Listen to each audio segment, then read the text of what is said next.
YCP అంటేనే ఆ ఆకృత్యాలకు అఘాయిత్యాలకు పాల్పడే పార్టీ అని చెప్పి ఇప్పటికే పేరుంది. ఎందుకంటే ఎక్కడ ఏ మహిళ మీద అఘాయిత్యం జరిగినా ఏదో ఒక మూల దానికి వైసీపీతో లింక్ ఉంటుంది. ఆడు వైసీపీ నాయకుడో కార్యకర్తడో లేదా వాళ్ళ సపోర్ట్ ఉన్నవాడో మొత్తానికి ఏదో ఒక లింక్ ఉంటుంది.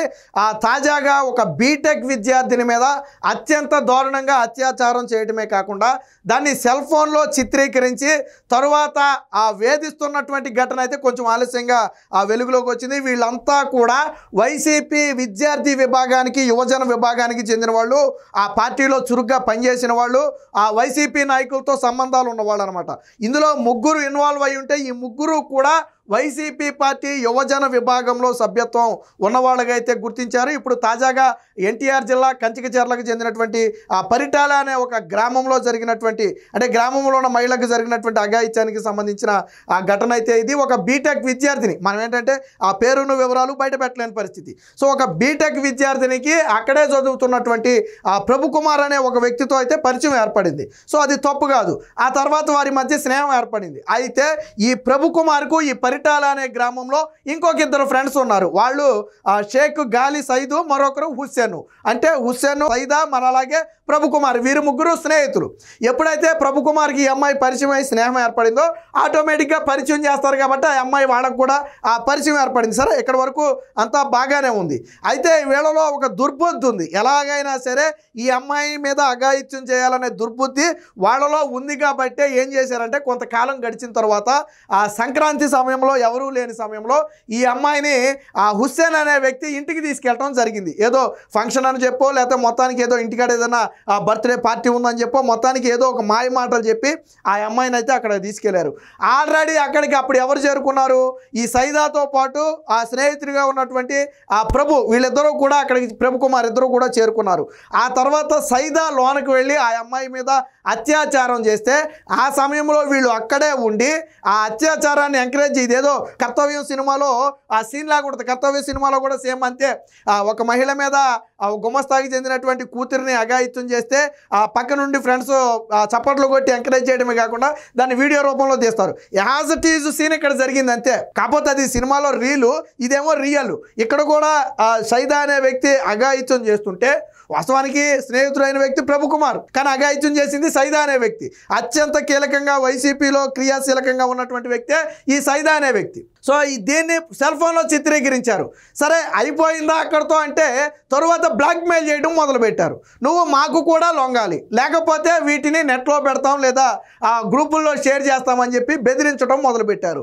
ఆ అమ్మాయి మానసికంగా నలిగిపోయి ఇబ్బంది పడి పడి పడి ఇక ఆత్మహత్య చేసుకునే స్టేజ్కు వెళ్ళిపోయిన తర్వాత ఈ ఒత్తిడి తట్టుకోలేక తల్లిదండ్రులకు చెబితే అప్పుడు అసలు విషయం బయటకు వచ్చింది. దీని మీద పోలీస్ కంప్లైంట్ ఇస్తే విచారణ కూడా చేస్తున్నారు, అదుపులో కూడా తీసుకున్నట్టుగా ఉన్నారు. అంటే వైసీపీలో ఎంత కామాంధులు ఉన్నారు. అసలు వైసీపీ పార్టీనే వైకామా పార్టీగా పిలుస్తారు. ఎందుకంటే సరే, మనం ఏదో కింది స్థాయి ముక్కు మొహం తెలియని కార్యకర్తల గురించి మాట్లాడుతున్నాం. అసలు ఆ పార్టీలో ఉన్న వాళ్ళు ఎవరు? ఒక అంబటి రాంబాబు, ఒక అవంతి శ్రీనివాసు, ఒక గోరంట్ల మాధవ్, లేక ఒక అనంత బాబు, ఎవరి పార్టీలో ఉన్న వాళ్ళు అందరూ ఎవరో, ఒక దువ్వాడ శ్రీనివాసు, ఎవరు వీళ్ళంతా పార్టీలో ఉన్నవాళ్ళు? వీళ్ళు చేసిన ఘనకార్యాలేంటి మనకు తెలియదా? గంట అరగంట దగ్గర మొదలు పెడితే సంజనా సుకన్య వరకు ఎన్ని కథలు నడిపారు వాళ్ళు. అంటే పార్టీలో ఉన్నటువంటి కీలక నేతలు, రాష్ట్ర నేతలే ఆ స్థాయిలో ఉంటే ఆ బుద్ధులు కాక ఆ నీతి బుద్ధులు ఎక్కడొస్తాయి వీళ్ళకి? వాళ్ళకు వచ్చేది ఆ బుద్ధులే కదా. అత్యంత దారుణం. మహిళల మీద మీకు విచిత్రం తెలుసా? కేంద్ర ప్రభుత్వం చెందినటువంటి ఒక సంస్థ విడుదల చేసిన నివేదికలో కూడా అత్యాచారాల్లో, అంటే మహిళల మీద అఘాయిత్య కేసులు ఎక్కువ ఉన్నటువంటి పార్టీ వైసీపీ పార్టీనే. వాళ్ళకే ఎక్కువ టికెట్లు ఇచ్చాడు జగన్మోహన్ రెడ్డి. ఉమెన్ మీద హెరాస్మెంట్ కేసులు ఎక్కువ ఉన్నటువంటి వాళ్ళు వైసీపీ పార్టీ నేతలే, వాళ్ళకే టికెట్లు ఇచ్చాడు జగన్మోహన్ రెడ్డి. మొన్న అంబటి రాంబాబుకి టికెట్ ఇవ్వలేదా? మొన్న ఇచ్చాడు కదా. దువ్వాడకి టికెట్ ఇవ్వలేదా? సరే, ఓడిపోయాడు, అది వేరే విషయం. టికెట్ ఇవ్వలేదా? ఇచ్చాడు కదా. మరి జగన్మోహన్ రెడ్డి ఎవరిని పార్టీలో పెట్టుకుని నడుపుతున్నాడు? ఆ బుద్ధిలే వీళ్ళకి వచ్చాయి. సో ఇప్పుడు మనం చూసేది ఆ వ్యక్తినే. ఈ వ్యక్తే ఎవరైతే ఇప్పుడు గాలి సైదా అని చెప్పి మనం మాట్లాడుకున్నామో ఈ వ్యక్తి దీనికి సంబంధించిన వార్త కూడా అయితే ఒకటి వచ్చింది, ఒకసారి చూద్దాం. వైసీపీ ఉన్మాదుల ఆకృత్యం, ఇంజనీరింగ్ విద్యార్థినిపై ఒకరి అత్యాచారం, వీడియోలు చిత్రీకరించామని మరొక ఇద్దరి బెదిరింపులు, తమ కోరిక కూడా తీర్చాలి అంటూ వేధింపులు, పోలీసులను ఆశ్రయించిన ఆ బాధితురాలు, అదుపులో అయితే ఆ నిందితులు. ఇది ఇందాక నేను సినిమా కర్తవ్యం సినిమాలో సీన్ అన్నాను చూడండి, అది ఇదే. ఒక క్లబ్లో పనిచేస్తే గుమాస్తాగా పనిచేసే తండ్రి కోసం కుమార్తె వెళితే ఆ స్విమ్మింగ్ పూల్లో దోసేసి ఆ తర్వాత రాజకీయ కుమారుడు అత్యాచారం చేస్తే పక్కన ఉన్నటువంటి స్నేహితులందరూ కూడా ఆ చప్పట్లు కొట్టి ఎంకరేజ్ చేస్తారు. ఇది కర్తవ్యంలో సీన్ ఇది. సో యాజ్ ఇట్ ఈస్గా రిపీట్ ఎక్కడైందంటే ఇది ఇప్పుడు ఎన్టీఆర్ జిల్లా కంచికచర్ల వద్ద రిపీట్ అయింది. సో ఇక్కడ సేమ్ యాజ్ ఇట్ ఈస్గా అచ్చం ఇలాగే ఒక ఇంజనీరింగ్ విద్యార్థినిని ప్రేమ పేరుతో వంచి ఆమెపై అత్యాచారం చేస్తున్న యువకుడిని ప్రోత్సహించారు వైసీపీ యువజన విభాగానికి చెందినటువంటి యువకులు. ఈ దృశ్యాలను ఫోన్లో చిత్రీకరించామని వేధిస్తుండటంతో ఆమె పోలీసులను ఆశ్రయించింది. ఇక అసలు విషయం ఎన్టీఆర్ జిల్లా కంచికచర్లలోకి వెళ్తే తిరువూరుకు చెందినటువంటి ఒక యువతి బీటెక్ అయితే చదువుతుంది. పరిటాల గ్రామానికి చెందిన చింతల ప్రభుకుమార్ ఈ వ్యక్తి ఆమెతో పాటు చదువుతున్నాడు. వీరిద్దరి మధ్య స్నేహం ఏర్పడింది. అయితే ఈ ప్రభుకుమార్కి ఆ గ్రామానికి చెందిన పెయింటర్ షేక్ గాలి షాహిద్, ఇదే మనం సైదు అన్న వ్యక్తి, అత్యాచారం చేసిన వ్యక్తి, ఇందా చూపించిన వ్యక్తి ఈ వ్యక్తి. సో షాహిద్ అనే వ్యక్తి, షేక్ హుసేన్ అనే వ్యక్తి, ఇద్దరు ప్రభుకుమార్, ముగ్గురు ఒక ఊరికి చెందిన వాళ్ళే, ఫ్రెండ్స్కు కూడా ఉన్నారు. సో ఎప్పుడైతే వీళ్ళ ముగ్గురు ఫ్రెండ్స్గా ఉన్నారో ఈ అమ్మాయి కూడా ఆటోమేటిక్గా వాళ్ళకి పరిచయం అయింది. ఎప్పుడైతే ప్రభుకుమార్కి స్నేహితురాలుగా పరిచయం అయిందో ఆటోమేటిక్గా వాళ్ళిద్దరికీ కూడా పరిచయం అయింది. ఇక ఇందులో షేక్ హుసేన్ అనే వ్యక్తి కొంచెం సోషల్ మీడియాలో చురుగ్గా ఉండి కొంచెం ఎప్పటికప్పుడు ఇన్స్టాగ్రామ్లో రీల్స్ పోస్ట్ చేస్తూ కొంచెం యాక్టివ్గా ఉంటాడు సోషల్ మీడియాలో షేక్ హుసేన్ అనే వ్యక్తి. సో ఈ వ్యక్తికి కూడా ఈ అమ్మాయి ఆటోమేటిక్గా పరిచయం అయింది. సో ఆ తరువాత వీళ్ళలో ఉన్న దుర్బుద్ధిని అప్పుడు బయటికి తీశారు. చూడండి, పూర్తిగా నమ్మకం ఏర్పడిన తర్వాత ఈ ఏడాది సంక్రాంతి సమయంలో ఇంట్లో ఎవరు లేకపోవడంతో హుస్సేన్ ఇంటికి తీసుకెళ్లాడు. అక్కడ షాహిద్ ప్రభుకుమార్ చేరుకున్నారు. కాసేపటికే హుస్సేన్ బయటకు వచ్చేశాడు.